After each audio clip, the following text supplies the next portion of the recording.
I am here with Jamie Bailey, director of Mousetrap, the very first movie being made in the public domain era of Mickey Mouse, aka Steamboat Willie. How are you doing, Jamie?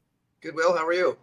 I'm doing okay. Now, what's the process in tackling something like this? Because I've interviewed people who did the people who did Pooh, Blood, and Honey, and there's a different process. If you've grown up with these characters, how do you feel about it? What was step one once you got to the public domain date? You mean like January 1st was the date that Mickey Mouse's copyright Correct. expired? What Yeah. happened after that date? Yeah. What was the Okay. process of getting started? Well, okay. So like we had the idea like last summer, like probably a year ago actually. It was Simon Phillips, the guy that plays Mickey Mouse. He's in all my movies. He had the idea. We saw the success of Blood and Honey, and we knew Mickey Mouse was coming up. So he penned a script and we shot it end of September, beginning of October. The movie that's released right now, it took about 8 days to film. Wow. And we did it super fast. Our goal was to get that trailer out January 1st, the date that the copyright expired. And that's what we did. We did think that there would be 100 other people doing this exact same thing and that we'd probably get lost in the shuffle. But that's not what happened. Now, you were the first one. How does it feel to be knowing only. that this was coming, to be the first one out of the gate? That was kind of cool. It was like the beginning of the year was kind of a weird dream for us. Like we got so much attention, like all over the world, and lo and behold, we're the only people that did it, which was quite shocking. Some people made announcements after the initial wave of the news came out on January 2nd. All of a sudden, everyone was going to make a Mickey Mouse movie, but we had actually done it. We had actually filmed it. So 8 days. That's insane, because I don't think I've ever interviewed anybody who got a movie made that quickly. That's pretty good. We shot, we shot 5 movies last year, all about a week. What were your influences in this movie? Obviously, it's a horror movie, slasher movie, but I grew up with horror. I grew up with slashers, so I've always, whenever I get somebody in front of me that is a director, I always want to know what their influences are going into a project like this. I grew up in the 80s and 90s. I was born in 77. 74. 74, yeah, we're about Yep. the same age then. So like the 80s horror movies, like that was my jam, like Nightmare on Elm Street and Jason, those kind of movies, like Halloween and stuff like that, were kind of fun. But I kind of like Nightmare on Elm Street just seemed kind of a little more campy to me. I love comedy. Is my favorite thing. It's really hard to make a comedy movie that you can sell globally. Horror movies are easier to sell globally. So we've been making horror movies over the past couple of years, but I think we're doing it more and more with each movie, just trying to sneak in a couple of laugh lines here and there where it's appropriate. 'Cause I find the combination of sort of Evil Dead movies, like, probably a better example of this, of combining, getting limbs chopped off and stuff like that, but also throwing in a joke, like a kind of a Three Stooges kind of feel to it. Sam Raimi, I'm a huge fan of all his work, all the Evil Dead stuff. That's kind of where that's kind of my inspiration, I guess. Now, when I watch a movie, we on our show we have a scale called the 3Ds: death, dismemberment, and destruction. On a scale of 1 to 10, what can our audience expect as far as that goes in Mousetrap? It's about a 7. Unfortunately, like we made this movie very cheap. We made it very fast. We never had a huge special effects budget, so I wish there was more of it, to be completely honest. When you have a budget like this, what are some of the things that you use to still get the effect that you're going for, but obviously the dollar kind of corrals you in? It's very tricky. I'll be completely honest with you. It's really hard to make a movie. A low budget Hollywood movie is $20 million, right? So we made this movie for significantly less than that. And basically, I have all my own camera equipment, and we rented out the Fun Haven location, and that's where a big chunk of the budget went, was just running that location. Of course, we have to pay actors and feed them and stuff like that. It's like things like food cost a lot of money when you're making a movie. So we really, I mean, in our movies, we stretch the dollar as far as you can. So it's just being really innovative. The makeup girl on this did the special effects for it. She does special effects and makeup, and just trying to be really crafty with it. And we did some CGI too. There's one scene in particular that If you see the movie near the end that we had to do through CGI. So yeah, we just try to stretch the dollar as far as we possibly can. Now we can edit this out if you don't want to answer this on air. But what was the budget for Mousetrap? Reported $800,000, but that's only reported. Okay, there you go. I'll keep it there. When you are making a movie as such an iconic character, I know when I was talking with the Blue Blood and Honey guys, I mean, I remember when Blue Blood and Honey came out, just the outrage, and I don't know, most of it's fake outrage, but the outrage that you're taking an iconic character and doing this with. But what I think, and when I experienced with them, is that we grew up with these characters just like everybody else, but we all grew up horror fans. Did you get a lot of resistance once your project was announced? Well, I mean, obviously, the whole "you've ruined my childhood" kind of thing was something that was thrown around a lot, which I just find quite funny because it's like, if our movie ruined your childhood, I'm quite sure your childhood was ruined before I made my movie. You didn't have a childhood, yeah. And if you don't like this kind of thing, then don't watch it. But I mean, obviously, there's a huge market for stuff like this. Just the to see Mickey Mouse kill people. I mean, in our generation, who the hell doesn't want to see that? Yeah, right? I've been waiting for it all my life, actually. Like I said, I mean, tears welled up. When I heard it when Blood and Honey was happening, I got a hold of those guys immediately and like literally poured my heart out to these guys because, like I said, as a horror fan, you always imagine these things in your head, and then you look at what Disney is. Disney is like this huge conglomerate that is like the Death Star. So them, turning into murderers is not too far of a stretch. Yeah. So, I've heard some people say too that, like, oh, why don't you try to, like, there's people that are trying to take the IP and make all their family content with Mickey Mouse. Like, our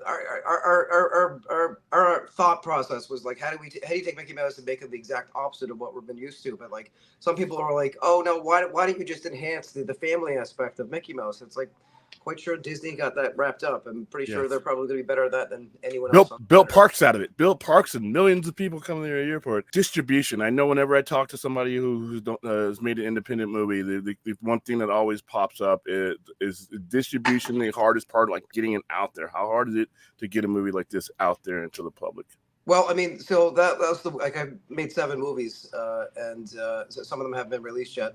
3 or 4 have. Usually you have to go out and sell the movie. You have to create awareness, like that no one knows you're making this little independent film.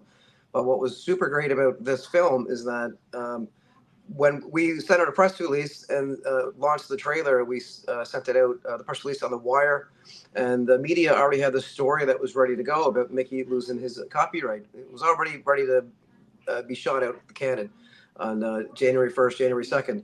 And then we provided them with this really flashy trailer. And, within 10 days, we had 30 million views. Wow. So what happened immediately after that is that the phone started ringing. And people were asking, how do we want the movie? Like all over the world. Like distributors, exhibitors from all over planet Earth called us that week. And we're like, we want your movie. And then it became a couple of months of negotiation, and I tell you, man, my least favorite thing was that part of it. I like making movies. I don't like this movie was ready to go in March, and it wasn't released till August 6th, and it could have been released much earlier, and I would have preferred that, to be completely honest.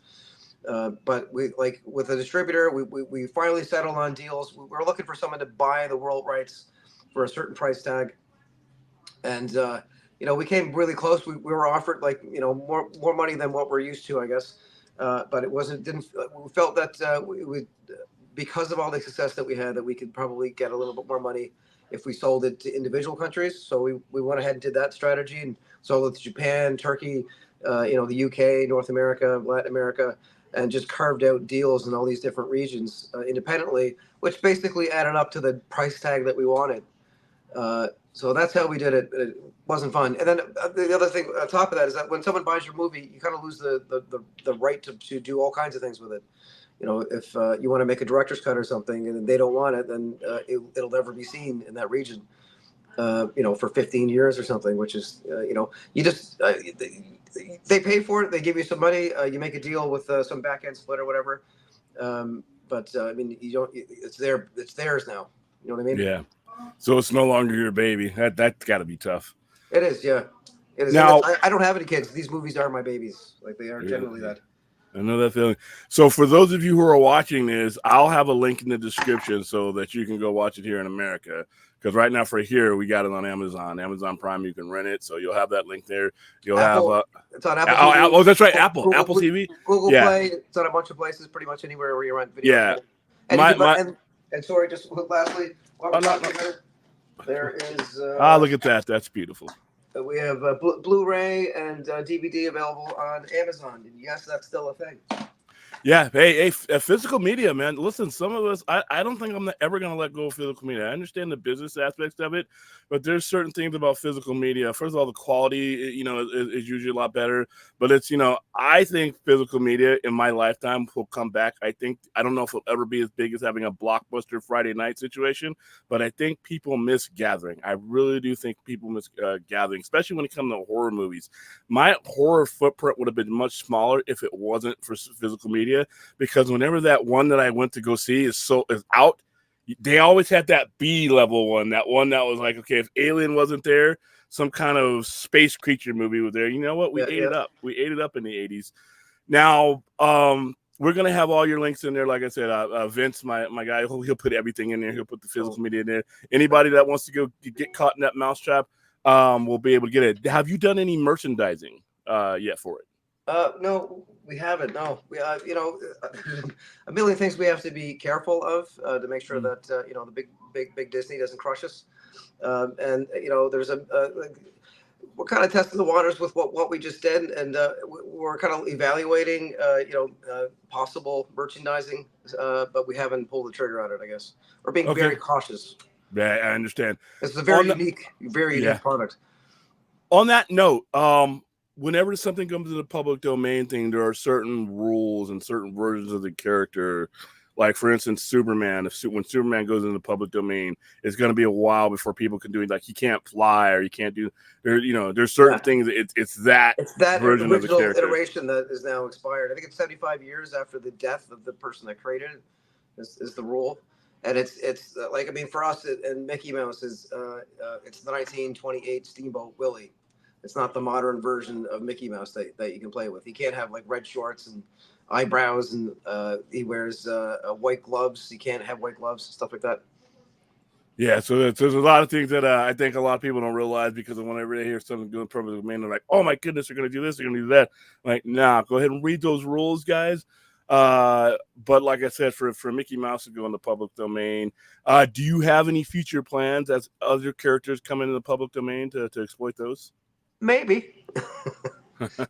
Yeah, no, I've been we obviously been thinking about our next move, and yeah, sure, yeah, I have an idea. Let's put it that way. We're going to be announcing some stuff soon, not today, but we are going to be announcing what we're going to be making next, and we're certainly looking at the possibility of using other characters that are in the public domain. Cool. And 8 days of shooting. That is how long does it to get something done effectively in that compact amount of time? What's the planning process as far as, like, I know you said the renting the process and everything else, is just throwing everything else together, budgeting, anything like that. Is that a really long process to make sure that happens smoothly? No, I'll be honest with you. No, because I mean, like, we had the idea in August of last year, and we shot at the end of September. So I mean, there wasn't a lot of, yeah, no, it's like, we shot a movie after that, Wisconsin, a bank robbery movie. We shot a movie on a submarine earlier in the year. We shot The Influencer 2. My previous movie was a movie called The Influencer. We've already shot the sequel to that. And we just have a system. So I'm going to have a really great shorthand. I've worked on his stuff. And then in 2018, we shot my first movie, This Was America, which wasn't released until 2020. And we've made 6 movies since then. Simon is like a dynamo when it comes to working out what we would need for a production. We usually pick one location. That's what, there's some tricks to doing it. We shot most of this movie in Fun Haven, and that's one location. So the fact that you don't have to pack everything up and move to another location saves a bunch of time, and time is money. That's a big way that we save money and time. And then we just really, I mean, we do like, I mean, if it's an action-y sequence, I'm very fanatical about making storyboards and stuff. If I can, so unfortunately that you don't always have the time, but I'm a big believer in if like there's dialogue situations where it's just over the shoulder or kind of very simple and you can kind of figure it out at the moment.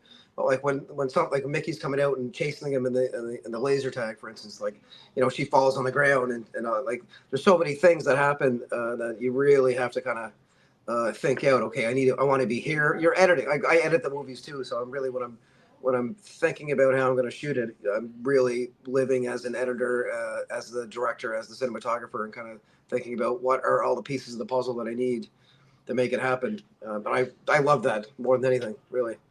Cool. All right. Well, if you guys are watching this channel, you obviously know what we do with Trauma. You've seen what we've done with the Pooh Blood and Honey guys.